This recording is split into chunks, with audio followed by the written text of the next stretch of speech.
Men in War wasn't just Anthony Mann's most uncomfortably honest film, it was a $500,000 Korean War picture written by a blacklisted ghost, condemned by the United States Department of Defense before its premiere, shot on a California canyon because the Army refused to lend it so much as an extra uniform, and the man playing the pacifist lieutenant who holds the platoon's moral line was a committed anti-war activist who spent his career publicly trying to dismantle everything the American military entertainment complex was built on. We are digging into the wreckage of Men in War with 15 secrets the Pentagon tried to bury. Secrets locked inside WGA credit dispute files, HUAC testimony transcripts, Hollywood Reporter production memos, and the autobiography of a screenwriter who watched a stranger collect his Oscar. Men in War is set in Korea in September 1950 during the first desperate months of a conflict the American public was already struggling to name, understand, or care about with the intensity it had reserved for the Second World War. What the production records establish, and what the film's on-screen credits conceal, is that the story was not written for Korea at all. Van von Prague's original 1949 novel was titled Day Without End and was set during the Normandy campaign of 1944, a recognizable, mythologized theater of a war the American audience already understood as morally legible. The novel was reissued in 1951 under the title Combat and repositioned for the Korean market. What screenwriter, credited or otherwise, adapted for the screen was a World War II survival narrative transplanted wholesale into Korea, where the political meaning of survival, the moral clarity of the mission, and the institutional coherence of the chain of command were all substantially different and substantially less reassuring. The transplant worked. The title, Men in War, announced a universal statement about soldiers. What the film actually delivered was something far more specific and more corrosive than that announcement implied. But the real problem was not the title. It was the name on the screenplay credit, and everything that name concealed. The screenplay for Men in War is credited to Philip Yordan. Yordan was a genuine Hollywood figure. He had won the Academy Award for Best Story for Broken Lance in 1954. He had produced and nominally written Johnny Guitar the same year, and he was the operating partner in Security Pictures, the independent company that produced Men in War. He was also, by the mid-50s, one of the most systematically dishonest figures in the history of American screenwriting credits. Contemporary sources, the WGA credit records, and Patrick McGilligan's authoritative interview, anthology Backstory 2, established with varying degrees of precision that the screenplay for Men in War was written not by Yordan but by Ben Maddow, a poet, documentary filmmaker, and screenwriter who had co-written The Asphalt Jungle with John Huston, received an Academy Award nomination for it, and was then blacklisted by the House Un-American Activities Committee for alleged Communist Party associations. Maddow, unemployable under his own name, had struck an arrangement with Yordan in the early 1950s that was the Blacklist era's most cynical transaction. Yordan took the credit, split the fee down the middle, and assumed the legal risk that came with fronting. Maddow later described his anger at discovering a Penguin paperback edition of Man of the West, another work he had ghosted under the Yordan arrangement, on sale in England, from which he received no compensation. The man who actually wrote Men in War attended the premiere as nobody. Yordan received the phone calls. This is exactly why the film's argument about institutions that exploit the men who serve them while erasing their individual contributions was written by a man experiencing precisely that exploitation in real time. Anthony Mann directed Men in War in 1957 between the wreckage of two professional relationships that had defined the preceding decade. The partnership with James Stewart, 5 westerns between 1950 and 1955, among them Winchester 73, Bend of the River, The Naked Spur, and The Man from Laramie, a body of work that collectively constitutes the finest run of psychological westerns in American cinema history, had dissolved after The Man from Laramie, when Stewart declined to continue. Mann then moved to El Cid and the epic phase of his career, but before that transition came the disaster of Spartacus. Kirk Douglas fired Mann after 2 weeks of shooting on the grounds of creative disagreement, replacing him with Stanley Kubrick. Men in War sits in the hollow between the Stewart partnership's conclusion and the Spartacus humiliation, made during the period when Mann was proving to himself, and to anyone watching, that his visual intelligence and his instinct for psychological tension were not dependent on James Stewart's face or on a studio's resources.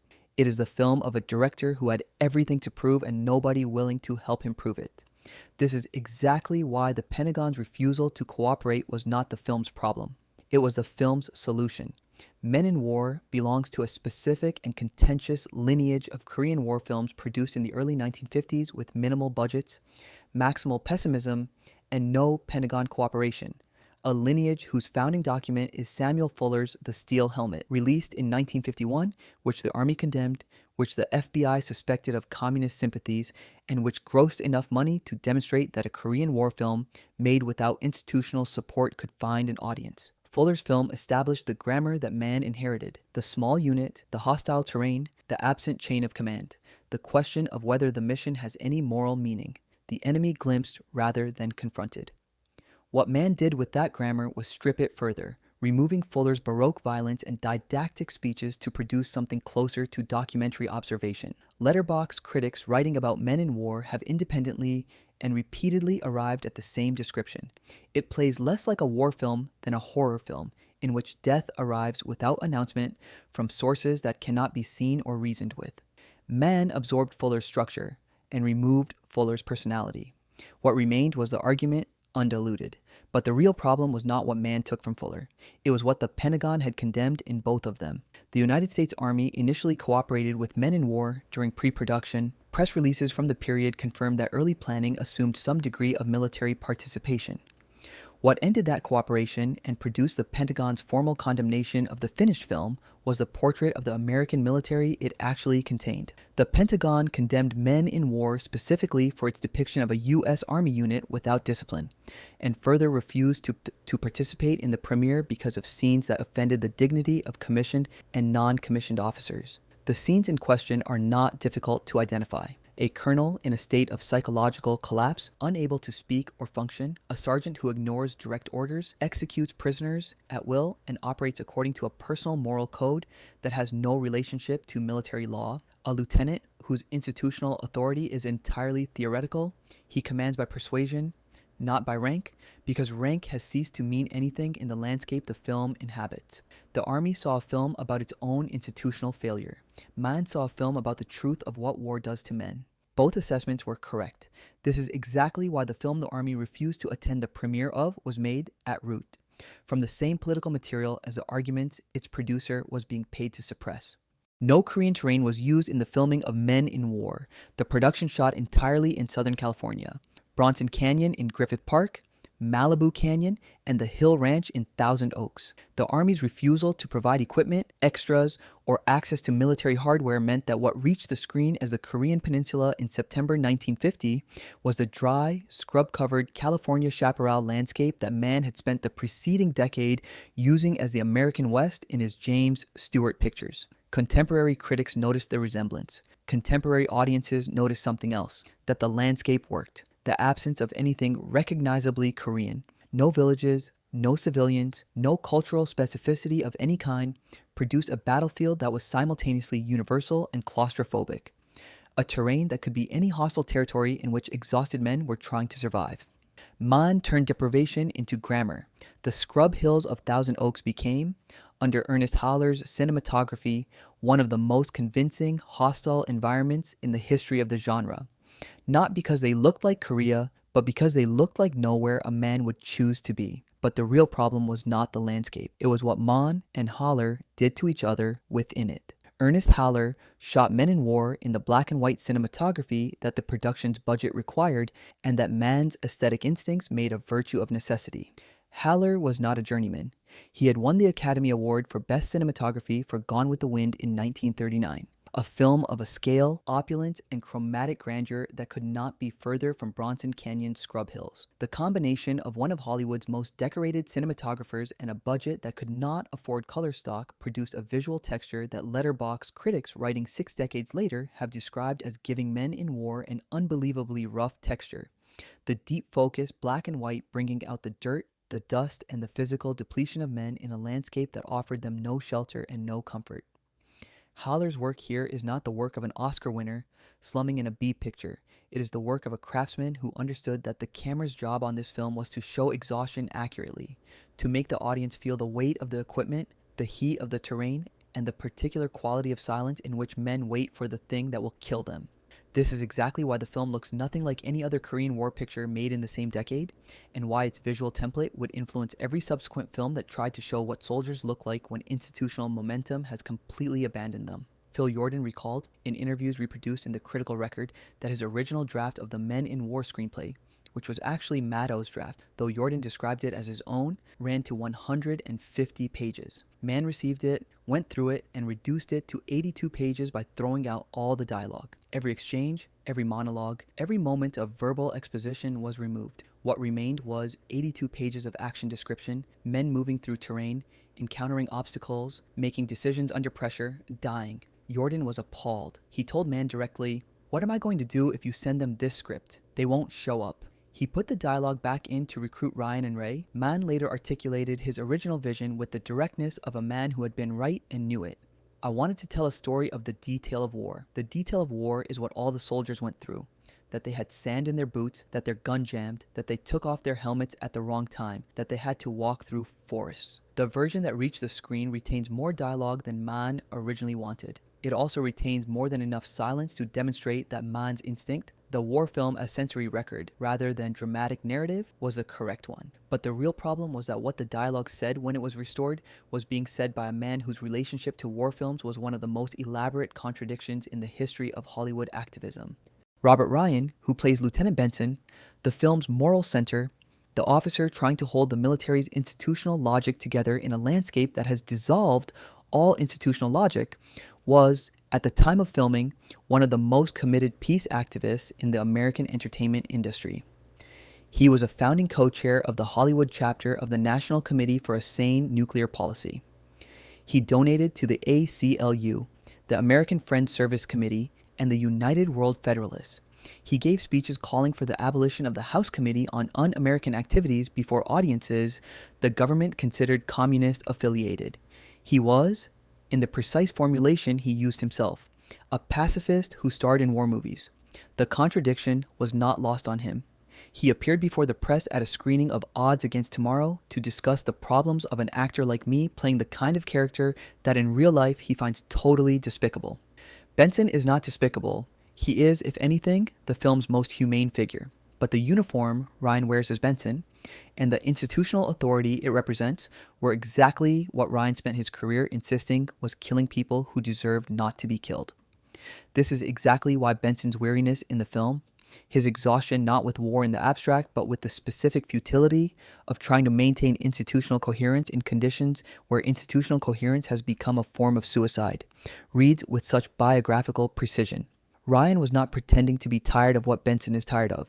Sidney Harmon, who produced Men in War alongside Jordan, was one of the co-founders of the Oakwood School, the progressive elementary school that Robert Ryan and his wife Jessica had established in their San Fernando Valley backyard in 1951. The school's founding cohort included Ryan and Jessica, Harmon and Elizabeth Shapert, Wendy and Ross Cabine, and Charles and Emily Haas, a cluster of Hollywood liberals whose children sat in the same classrooms while their parents made Men in War a few miles away. This biographical detail, documented in J.R. Jones's biography, The Lives of Robert Ryan, transforms the production from a straightforward commercial arrangement into something closer to a collective, a group of people who shared a political orientation, a school, and a commitment to making the kind of war film the Pentagon would refuse to endorse. The Army condemned the finished film as an affront to military dignity. The people who made it were sending their children to the same progressive school. The institutional clash embedded in the film's narrative was not, for the people who made it, purely fictional. But the real problem was that the man who connected all of these people, Jordan Seotso, had a relationship to their political commitments that was entirely transactional. Aldo Ray, who plays Sergeant Montana, the film's ID, the man whose instinctual violence and savage competence is simultaneously indispensable and morally terrifying, was a real combat veteran. He had fought at Iwo Jima as a United States Navy frogman, participated in one of the most brutal amphibious assaults in the history of the Pacific War, and survived. His physical presence in the film, the bullneck, the forward-leaning aggression, the voice that sounds like gravel being processed through machinery, is not performed. It is the residue of a man who had been in the landscape the film was attempting to recreate and knew, with a precision no actor who hadn't been there could fully manufacture, what it felt like to move through terrain that was trying to kill you. TCM's production notes describe Ray as completely convincing as a brutally effective soldier. The word completely is doing real work there. What Ray brought to Montana was not technique. It was memory operating as muscle. This is exactly why Montana's relationship to violence, immediate, instinctual, without the hesitation that institutional training introduces, reads so differently from Benson's, and why the film's central argument about what war actually produces in the men who fight it is carried as much by Ray's physical presence as by anything the script provides him. Robert Keith plays the colonel, a senior officer in a state of complete psychological collapse, unable to command, barely able to function, kept alive by Sergeant Montana's fierce, inexplicable paternal devotion. The performance is constructed almost entirely from silence. Keith appears in the majority of his scenes without dialogue, communicating the colonel's internal state through eye movement, head angles, the quality of his stillness. The character speaks a total of one word across the film's entire running time. The Army's official objection that the film offended the dignity of commissioned and non-commissioned officers was, in its practical application, an objection to this character. A senior officer depicted in a state of psychological disintegration, dependent on an enlisted man for his survival, unable to exercise the authority his rank conferred. This was what the Pentagon found inadmissible. The film's diagnosis, which was that combat trauma incapacitates institutional authority, was one the Army was not prepared to permit on American cinema screens in 1957, 9 years before the first academic papers using the diagnostic language of post-traumatic stress disorder began to appear in medical literature. But the real problem was not what the colonel represented to the Army. It was what Elmer Bernstein heard in the colonel's silence. Elmer Bernstein's score for Men in War is built around a compositional principle that Variety identified, with some surprise, as its distinguishing feature. The music does not tell the audience what to feel. In a genre, the war film, in which orchestral scoring typically functions as emotional instruction, cueing grief for the fallen and tension for the advance and relief for the rescue, Bernstein constructed a score that refuses the instructional mode entirely. The music is sparse, percussive, textural. It describes the landscape and the psychological state of the men within it, rather than directing the audience's emotional response to them. Variety's original review noted the intelligent use of music as the film's principal distinction from standard war pictures. What the review was identifying, without the theoretical vocabulary to name it precisely, is that Bernstein was doing what Mann was doing with the camera, refusing to aestheticize the experience, insisting on rendering it accurately rather than palatably. The score is one of the earliest examples of what would become, in the following decade, the dominant mode of American film music, the score that creates atmosphere rather than commentary. Bernstein would go on to write To Kill a Mockingbird and The Magnificent Seven. Men in War was where he learned what he could do when the emotional instruction was removed. This is exactly why the film sounds like nothing else made in 1957, and why it anticipates the tonal landscape of Vietnam War cinema by a full decade. The film Affinity Critical Consensus described the screenplay and Mann's direction as made up largely of previous war film indications of human behavior that mean little when repeated so many times. A review that is precise in its observation of what the film borrows from its genre and blind to everything it does with what it borrows. Variety praised the battle sequences and the music while noting the stock character types inherited from the war film tradition. The New York Times found it competent but unremarkable, a production that would satisfy audiences looking for Korean War material without demanding anything extraordinary from them. What none of these reviews identified is that the film's relationship to genre convention is not imitation but critique, that the exhausted lieutenant and the instinctual sergeant and the catatonic colonel are stock types whose familiarity is the point, because the film is arguing that the genre conventions themselves have been lying, that the heroic grammar of the American war film is a system designed to make institutional failure look like individual triumph. The critics reviewed a war film that used familiar types. They did not review an argument about what those types were concealing. UCLA Film and Television Archive restored Men in War from a 35mm acetate fine-grain master and the 35mm acetate copyright print, with laboratory services from the Stanford Theater Film Laboratory and multiple audio restoration partners. The restoration screened with an on-camera conversation between L.Q. Jones, who appears in the film as Private Maslow, and Jan Christopher Horak, director of the UCLA Archive. TCM has programmed it repeatedly with substantive critical framing, including a Memorial Day essay that positioned it alongside Robert Aldrich's Attack, As one of the defining anti-institutional war films of the 1950s, films the Pentagon refused to endorse because they told the truth about what the military asked of its men and offered them in return. The film holds a 91% approval rating on Rotten Tomatoes. Multiple letterbox critics writing after the UCLA restoration described it as anticipating the tonal and moral landscape of Vietnam War cinema, a film that arrived ahead of the cultural conversation it was participating in, at a moment when that conversation was officially forbidden from taking place. Men in War ends at Hill 465, the objective the platoon has been marching toward through the entire film's 102 minutes. The hill is taken. The cost is most of the men who started the march. Lieutenant Benson, who spent the film trying to preserve life within the framework of institutional obligation, ends it having expended the lives he was trying to save in order to secure a piece of terrain that the film offers no reason to value except that it was the objective.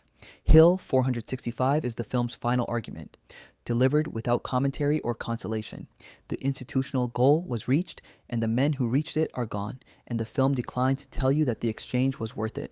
The question Men in War leaves embedded in that hill like a shell that never exploded is this: if a film written by a man the government had silenced, directed by a man the studios had just humiliated, condemned by the Pentagon for showing soldiers without dignity, made without a single piece of military equipment beyond a Jeep and some rifles, and set in a California canyon dressed as a country the production had no access to, if that film told a more accurate story about what war asks of men than every Pentagon-approved production of the same era, what does that tell you about which institution was controlling the narrative, and whose stories it was deciding you were permitted to see?